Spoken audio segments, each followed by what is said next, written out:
रेशम पालन के लिए शहतूत का पौधा सबसे ज़रूरी है। शहतूत के पौधे को एक बार लगाने पर अगले 15 साल तक पत्तियां देते रहता है। शहतूत के पत्ते ही रेशम कीट का मुख्य भोजन है।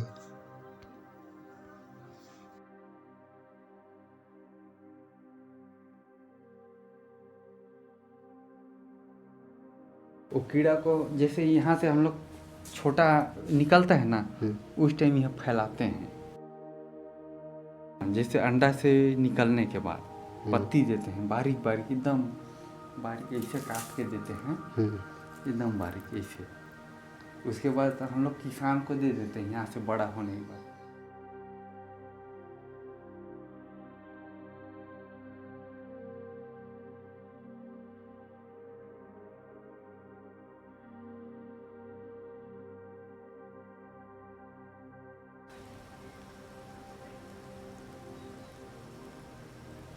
ये पूरे में है। पूरा ऐसे ही खिलाते हैं बड़ा बड़ा।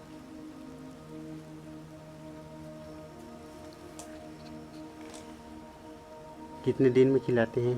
एक टाइम पूरा चौपट कर देंगे खा। ये है रेशम कीट के लार्वा। अभी लंबा है। शहतूत के पत्ते खाकर कुछ दिनों में सुस्त और गोल मटोल हो जाता है, यानी बड़ा हो जाता है। 3-4 दिन तक अपनी लार गिराते सिर इधर उधर घुमाता है। सिर इधर उधर घुमाने से अंडाकार बन जाता है, जिसे कोकून कहते हैं। गीला कोकून हवा के संपर्क में आने पर सूख जाता है और रेशम का धागा बन जाता है, जो लगभग 1000 मीटर लंबा होता है। कोकून का बंद लार्वा अब प्यूपा में बदल जाता है।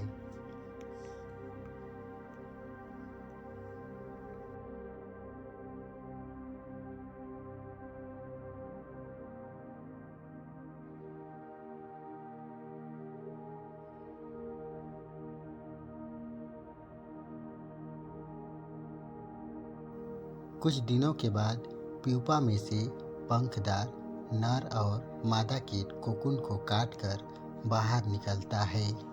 वही बांध के पूरा अंदर घुस जाएगा, जिंदा रहेगा। जिससे इसको अगर सुखाए तो ये तितली बन जाएगा कट के। तो ये अभी जिंदा है क्या? ये मर गया है। वो कीड़ा मर गया है, कोई काम का नहीं अब? नहीं, ये बस ये धागा निकलेगा, इसका कपड़ा बनेगा। ये चले जाएगा पश्चिम बंगाल जाता है। और नया बच्चा कहाँ से लाएंगे तो? और अंबिकापुर से आता है अंडा, इतना छोटा छोटा रहता है। तितली निकलेगा है ना, तो ये नर और मादा निकलेगा, अंडा देगा। उसको पेपर बना लेंगे, नर को अलग और मादा को ही। उसके बाद इसमें अंडा निकलेगा, उसके बाद साबुन और या फार्मिलिन से धोना पड़ता है, लाइव साबुन से, तब जाके ये फूटेगा। इसका डेट रहता है, हैचिंग डेट टाइमली। नर रहेगा छोटा और मादा रहेगा बड़ा।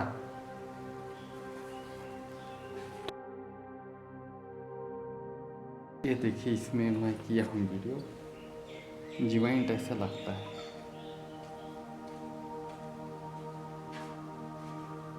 ये नर है, ये मादा है। इसको अलग करके फिर एक ठो पेपर में रखेंगे और इतना बड़ा कटोरी टाइप से ढक देंगे तो अंडा देगा।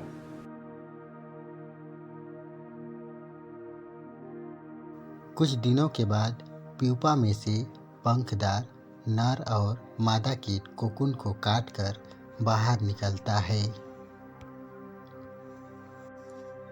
रेशम कीट केवल 2 या 3 दिन तक ही जीवित रहता है। इतने ही समय में नर कीट के साथ संयोग कर मादा कीट शहतूत की पत्तियों पर गुच्छों में लगभग 300 से 400 तक अंडे देती है। प्रत्येक अंडे से लगभग 10 दिन में एक लार्वा निकलता है। बड़ा सा निकलना है।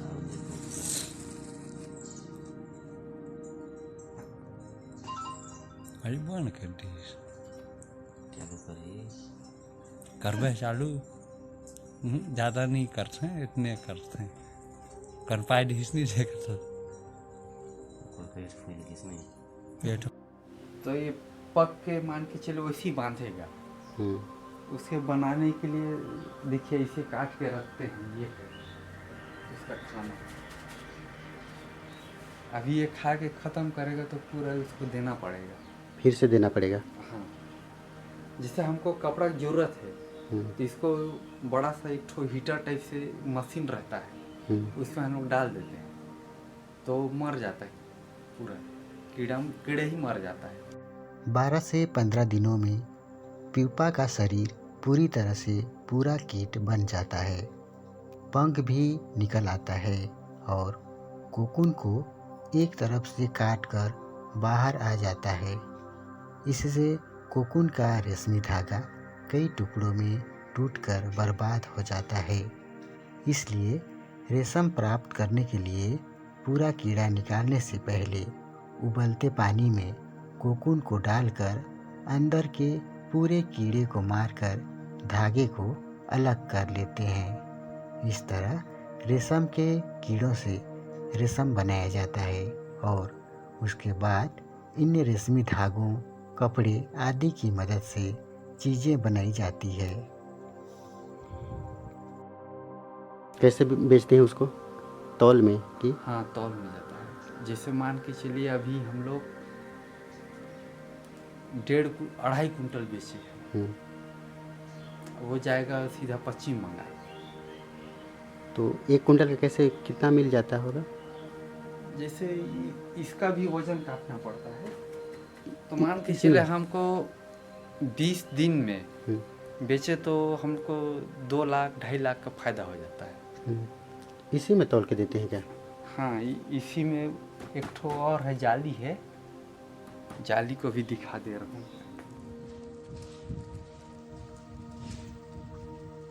रेशम कीट के जीवन चक्र में अंडा, लार्वा, प्यूपा तथा वयस्क अवस्थाएं पाई जाती है।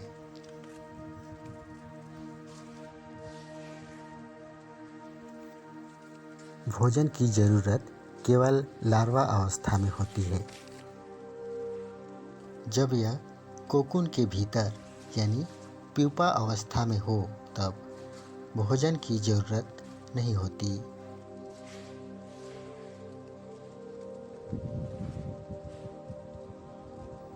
रेशम का उत्पादन मुख्य रूप से कर्नाटक, तमिलनाडु, तेलंगाना, छत्तीसगढ़, झारखंड, ओडिशा और पश्चिम बंगाल में किया जाता है।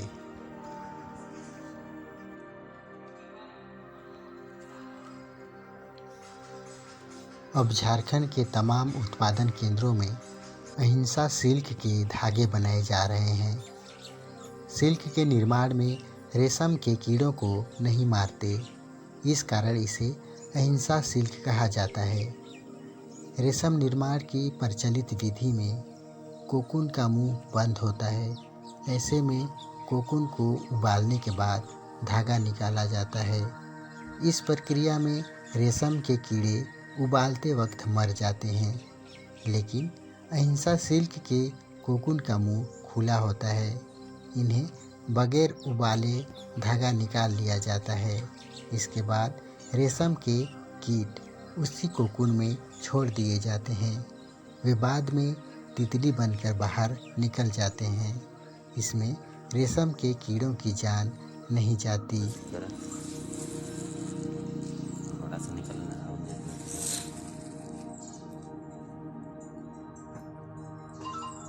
अरे बंद कर दीस क्या करिए करबे चालू ज़्यादा नहीं करते हैं, इतने करते हैं कर पाए ढीस नहीं से करते कोई पेट फूल किसने देखिए ना, पकड़ के देखिए। कुछ करता तो नहीं है ना? नहीं, कुछ नहीं करेगा।